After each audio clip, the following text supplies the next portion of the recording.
Hello guys. तो इस video में हम बात करने जा रहे हैं लैंड रिवेन्यू सेटलमेंट जो ब्रिटिशर ने इंट्रोड्यूस करी थी। तो यहाँ पे अगर मैं बात करूँ, ये जो लैंड रिवेन्यू सेटलमेंट था, ये काइंड ऑफ जब ब्रिटिशर ने अपनी पॉलिटिकल एस्टेब्लिशमेंट स्टार्ट कर दी थी इंडिया में, उसके रिजल्ट। अब पॉलिटिकल एस्टेब्लिशमेंट जो इंडिया में स्टार्ट हुई ब्रिटिशर्स की, वो आफ्टर द टू बैटल्स के बाद होती है। जो दो बैटल कौन से थे, एक था प्लासी और एक था बक्सर। जो बैटल ऑफ प्लासी जो होता है वो आपको पता है कब होता है, 1757 में। एंड यहाँ पे ये जो बैटल ऑफ बक्सर जो होगा वो आपके पास होगा 1764 में। तो ये दो बैटल्स। बस इसी के बाद यहाँ पे ब्रिटिशर की पॉलिटिकल एस्टेब्लिशमेंट स्टार्ट हुई। फिर ब्रिटिशर ने यहाँ पे न्यू लैंड रिवेन्यू सेटलमेंट जो है इंट्रोड्यूस किया, जो हमारे पास परमानेंट सेटलमेंट रहेंगे, जोतबाड़ी सिस्टम रहेगा और महलबाड़ी सिस्टम रहेगा, राइट। तो यहाँ पे बात करते हैं। सबसे पहले मैं बात करूं तो इसकी हिस्ट्री, बैकग्राउंड इसका चेक करते हैं कि हुआ क्या था। बैकग्राउंड की बात करें तो सबसे पहले जब बैटल ऑफ बक्सर आपके पास हुआ, अब बैटल ऑफ बक्सर हुआ, ये आप देख सकते हो। इस बैटल के बाद after the battle of Buxar, sorry not Buxar, it's Plassey, battle of Plassey in 1757। अब ब्रिटिशर को जो ईस्ट इंडिया कंपनी थी, इनको क्या मिल गया, यहाँ पे जमींदारी राइट्स मिल गई। दैट मीन्स इनको जमींदारी मिल गई किनकी, 24 प्रांगणास की। जो 24 परगनास थे बंगाल में, ठीक है, उनके जमींदारी राइट किसको मिल गया, ईस्ट इंडिया कंपनी को। उस टाइम पे जो बंगाल के नवाब थे, यहाँ पे जो हेड होता था वो नवाब होता था, वो थे नवाब मीर जाफर, जिन्होंने इनको after the battle of Plassey 24 Parganas की जमींदारी राइट दे दिया। इसके बाद इन 1760 में, अब जब बंगाल के नवाब थे हमारे पास मीर कासिम, अब मीर कासिम भाई साहब ने क्या किया, ईस्ट इंडिया कंपनी को अब राइट दे दिया कि वो क्या कर सकते हैं, कलेक्ट कर सकते हैं लैंड रिवेन्यू। मतलब यहाँ पे ब्रिटिशर ने राइट दे दिया कि आप क्या कर सकते हो, लैंड रिवेन्यू जो है वो कलेक्ट कर सकते हो। कहाँ से, from the districts of Burdwan हो गया, 3 डिस्ट्रिक्ट थे, बर्दवान, और यहाँ पे अगर मैं बात करूं Midnapore, and third one is your Chittagong. तो ये 3 डिस्ट्रिक्ट थे जिनका अब इनको लैंड रिवेन्यू कलेक्ट करने का राइट दे देता है कौन, मीर कासिम। इसके बाद आपके पास बैटल होता है बैटल ऑफ बक्सर। अब बक्सर का युद्ध हुआ 1764 में, जिसमें बहुत ही इंपॉर्टेंट रोल प्ले करता है कौन, रॉबर्ट क्लाइव, आपको याद होगा, ठीक है, इसके बारे में भी आप देख सकते हो। But after the battle of Buxar अब ब्रिटिशर्स को क्या मिल चुका था, ब्रिटिशर को दीवानी राइट मिल गया। अब जैसे ही दीवानी राइट मिल गया किसका, बंगाल उड़ीसा बिहार, बीओबी, बंगाल उड़ीसा बिहार का क्या मिल गया, इनको दीवानी राइट मिल गया। और ये जो थी काइंड ऑफ यहाँ पे अब ब्रिटिशर ने पॉलिटिकल एस्टेब्लिशमेंट करना स्टार्ट कर दी इंडिया में। अब इसके बाद देखो, जब दीवानी राइट मिल गया, जमींदारी राइट्स मिल गए, जमींदारी एक्वायर कर ली, ठीक है, राइट टू कलेक्ट रिवेन्यू इनको मिल गया। अल्टीमेटली इन्होंने अब पॉलिटिकल एस्टेब्लिशमेंट तो करनी थी, दैट मींस अब इन्होंने कहीं ना कहीं रूल करना स्टार्ट कर दिया। अब बैटल ऑफ बक्सर के बाद रॉबर्ट क्लाइव ने यहाँ पे 1765 में क्या किया था, एक system of dual government introduce किया था, जिसको बोला गया डायआर्की, राइट, ये भी आप देख सकते हो। अब जिसको 1772 में अबॉलिश कर दिया जाता है वह है लॉर्ड वॉरेन हेस्टिंग। अब वॉरेन हेस्टिंग ने इस डुअल गवर्नमेंट को क्या कर दिया, अबॉलिश कर दिया, और इसकी जगह पे एक नया सिस्टम इंट्रोड्यूस कर दिया जिसको बोला गया फार्मिंग सिस्टम। डायआर्की की जगह एक न्यू फार्मिंग सिस्टम जो है यहाँ पे क्या कर दिया, इंट्रोड्यूस कर दिया। अब इस फार्मिंग सिस्टम के अंडर क्या बोला, यहाँ पे बोला कि अब हम क्या करेंगे, इस फार्मिंग सिस्टम के अंडर जो रिवेन्यू कलेक्ट करने का जो राइट है, रिवेन्यू कलेक्ट करने का जो राइट है उसको क्या किया जाएगा, अब ऑक्शन किया जाएगा। मतलब जो भी हाईएस्ट बिडर होगा उसको हम क्या दे देंगे कि वो हमें, मतलब उसको हम यहाँ पे रिवेन्यू कलेक्ट करने का राइट दे देंगे कि अब वो रिवेन्यू कलेक्ट करेगा और उसका शेयर जो है फिर हमें बाद में आके दे देगा, राइट। तो ये बात जो है लॉर्ड कौन बोलता है, वॉरेन हेस्टिंग बात करते हैं। तो अब यहाँ पे फिर 1790 में क्या होता है, अब यहाँ पे 1790 में आएंगे लॉर्ड कॉर्नवालिस।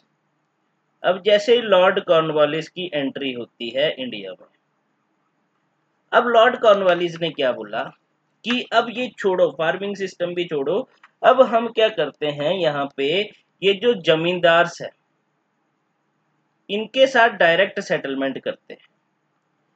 अब हम क्या करेंगे, इनके साथ डायरेक्ट सेटलमेंट करेंगे for particular fix time period के लिए, जिसमें इन्होंने बोला कि ये जो डायरेक्ट सेटलमेंट होगी 10 ईयर्स के लिए होगी। और इस 10 ईयर्स में ये क्या करेंगे, जमींदार जो हैं हमें क्या करेंगे, ठीक है, इनको हम क्या कंसिडर करेंगे, the owner of the land. इन जमींदार्स को हम क्या कंसिडर करेंगे, ऑनर्स ऑफ द लैंड। और ये फिर क्या करेंगे, इस लैंड का हमें क्या करेंगे, टैक्स पे करेंगे। इस लैंड पे हमें क्या करेंगे, टैक्स पे करेंगे। और ये जो टैक्स जो होगा दैट मीन्स इस लैंड से जो ये रिवेन्यू कलेक्ट कर रहे हैं उस रिवेन्यू का 89% हमें पे करेंगे और जो 11% है वो ये अपने पास रखेंगे। तो ये बात करती। तो इस सेटलमेंट को इन्होंने क्या बोला, डेकिनियल सेटलमेंट। तो इसको डेकिनियल सेटलमेंट भी नाम दिया गया, राइट। अब बाद में फिर क्या हुआ, इन 1793 में इस डेकिनियल सेटलमेंट को अब क्या नाम दे दिया गया, इसको नाम दे दिया गया परमानेंट सेटलमेंट। और इसको इंट्रोड्यूस कर दिया गया बंगाल में, तो इसको बोला गया परमानेंट सेटलमेंट ऑफ बंगाल, ठीक है। और जिसको जमींदारी सिस्टम भी बोला गया। और ये कब इंट्रोड्यूस हुआ, इन 1793 में हुआ, तो इसको जमींदारी सिस्टम भी बोला गया। अब इसको जो इंट्रोड्यूस किया किसने किया, लॉर्ड कॉर्नवालिस ने किया। अब ये जो परमानेंट सेटलमेंट जो इंट्रोड्यूस किया गया वो कहाँ पे किया गया, बंगाल एंड बिहार में इसको इंट्रोड्यूस किया गया इन 1793 में। अब बात करते हैं इस जमींदारी सिस्टम के अंडर था क्या। अब यहाँ पे क्या बोला गया, जो ये परमानेंट सेटलमेंट थी और जमींदारी सिस्टम जो था, तो इसके नाम से समझो। तो यहाँ पे बोला गया कि ये जो जमींदारी सिस्टम दैट मीन्स यहाँ पे जो जमींदार होंगे इसको हम क्या कंसीडर करेंगे, owner of the land consider करेंगे। और ये जो ऑनर जो होगा इसको क्या करना पड़ेगा, इसके लिए टैक्स पे करना पड़ेगा उस लैंड का। बोला कि अब जब ये जमींदार जो है जब तक टैक्स पे करेगा इसको हम क्या करेंगे, कंसीडर करेंगे ऑनर। जैसे ही इसने टैक्स पे करना बंद कर दिया तो क्या कर दिया जाएगा, अब इसकी जो ये ऑनरशिप है इसको क्या कर दिया जाएगा, अब ऑक्शन कर दिया जाएगा, मतलब इसको ट्रांसफर कर दिया जाएगा। अब ये जो ट्रांसफर जो होगी किसके थ्रू होगी, बाय ऑक्शन के थ्रू होगी। अब ऑक्शन के थ्रू होगी तो यहाँ पे इस सिस्टम को क्या बोला गया, सनसेट रूल, राइट। तो ये भी आता है। अब यहाँ पे देखो, यहाँ पे बोला कि जमींदार जो है इसको हम क्या कंसिडर कर रहे हैं, ऑनर ऑफ द लैंड। तो अल्टीमेटली इसको ये राइट दे दिया गया कि बोला ये जो तेरे ऑनरशिप है ये क्या है, हेरिडिटरी है। बोला आफ्टर तुम्हारी डेथ के बाद ये जो है तुम्हारे जो डिसेंडेंट होंगे, जो तुम्हारे हायर्स है, ठीक है, उनको क्या कर दी जाएगी, ये ट्रांसफर कर दी जाएगी। इवन आपके पास क्या राइट है कि ये आप किसी को सेंड भी कर सकते हो, आप इसको मॉर्टगेज भी कर सकते हो, आप इसको ट्रांसफर भी कर सकते हो, ये सारा राइट जो है आपके पास है। बट यहाँ पे देखो इन्होंने सीधी सी बात बोली कि ये राइट आप कब तक एंजॉय करोगे, जब तक आप जो है यहाँ पे टैक्स पे कर रहे हो। क्या पे कर रहे हो, टैक्स पे कर रहे हो। जैसे ही आपने टैक्स पे करना बंद कर दिया तो हम आपकी ऑनरशिप को क्या कर देंगे, यहाँ पे ट्रांसफर कर दिया जाएगा ऑक्शन के थ्रू, जिसको क्या बोला गया, सनसेट रूल। तो ये था जमींदारी सिस्टम। अब इस जमींदारी सिस्टम के अंडर क्या बोला कि ये जो आपको टैक्स जो पे करना है, ये कितना % हमें टैक्स पे करना है। ये टैक्स जो आप पे करोगे, जो अगर यहाँ पे जो 10/11 पार्ट जो है, जो भी रिवेन्यू आप कलेक्ट कर रहे हो उसका 10/11 पार्ट जो है आपको पे करना पड़ेगा, एंड 1/11 जो है वो क्या करोगे, आप अपने पास रखोगे, जमींदार से अपने पास रखेंगे और ये जाएगा ब्रिटिशर्स को, ईस्ट इंडिया कंपनी को, राइट। तो ये था। अब इस सिस्टम के अंडर जो एरियाज कवर्ड किए गए, तो एरियाज की मैं सीधी सी बात करता हूँ कि यहाँ पे जो मेनली जो एरिया था बंगाल, बिहार, उड़ीसा था, वाराणसी था, गाजीपुर था। बट हमें यहाँ पे क्या याद रखना है, यहाँ पे याद रखना कि ये टोटल ब्रिटिश इंडिया का 90% एरिया जो है वो कवर करता था। 90% एरिया ऑफ ब्रिटिश इंडिया जो है ये कवर करता था, कौन सा, जमींदारी सिस्टम, राइट। इसके बाद आते हैं नेक्स्ट सिस्टम पे, जो था हमारे पास रियोतबाड़ी सिस्टम। अब ये जो रियोतबाड़ी सिस्टम है इसको इंट्रोड्यूस किया गया मद्रास में इन 1820। इसको जो इंट्रोड्यूस किया गया बाय थॉमस मुनरो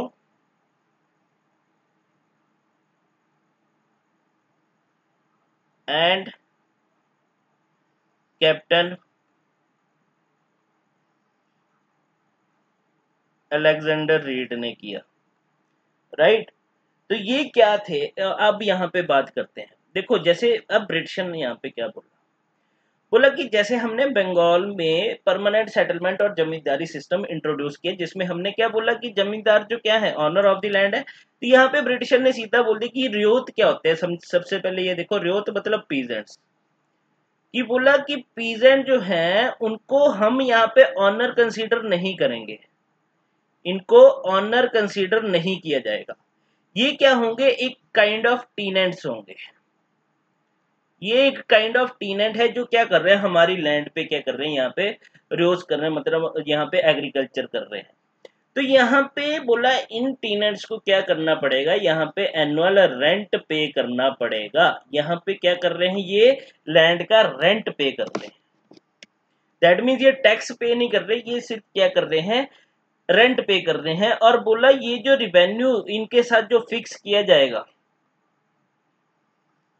वो ये क्या होगा, periodically रिवाइज किया जाएगा।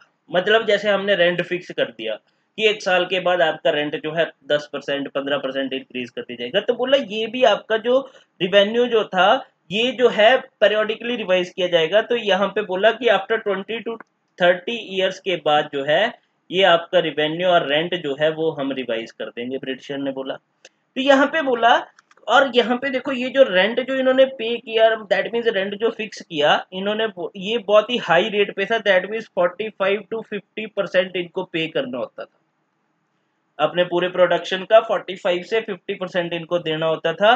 और यहाँ पे बोला कि इसको अब हम कभी भी, गवर्नमेंट ने सीधा बोला कि इस रेंट को इसको हम कभी भी रेज कर सकते हैं। दैट मीन्स की बोला ये पेरियोडिकली फिर रिवाइज होता था 20 से 30 साल के बाद में, ठीक है। तो ये याद रखना।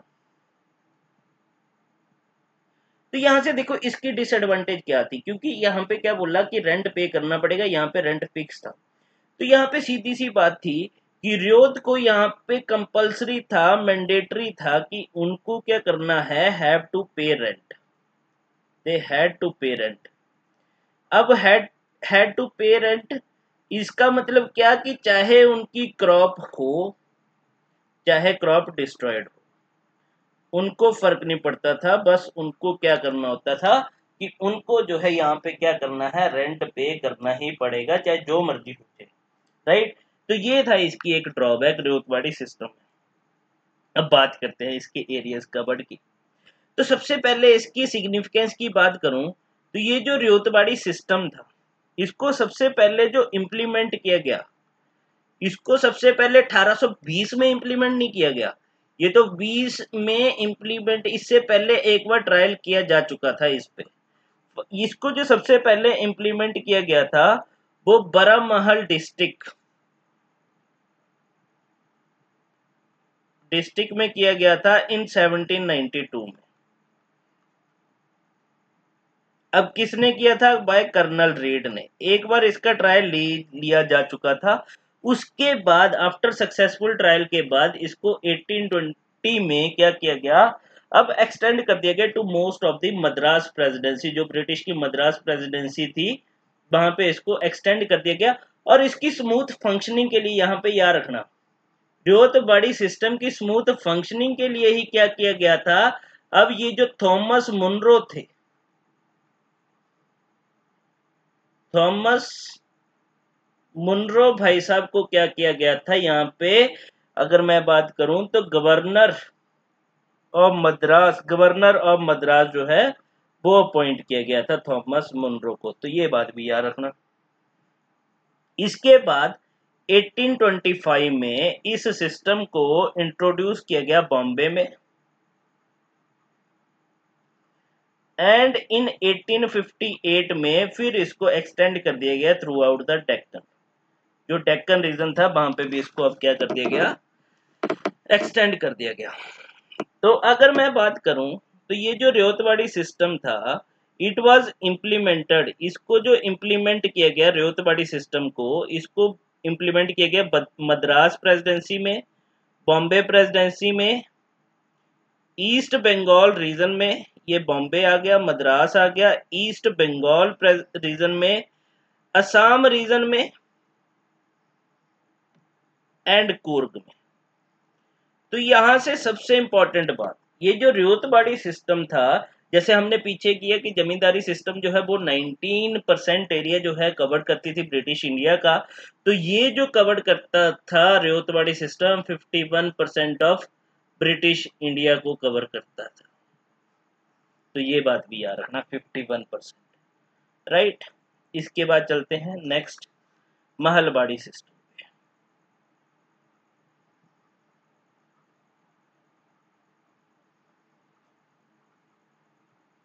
अब जो लास्ट सिस्टम आपके पास आएगा महलबाड़ी सिस्टम।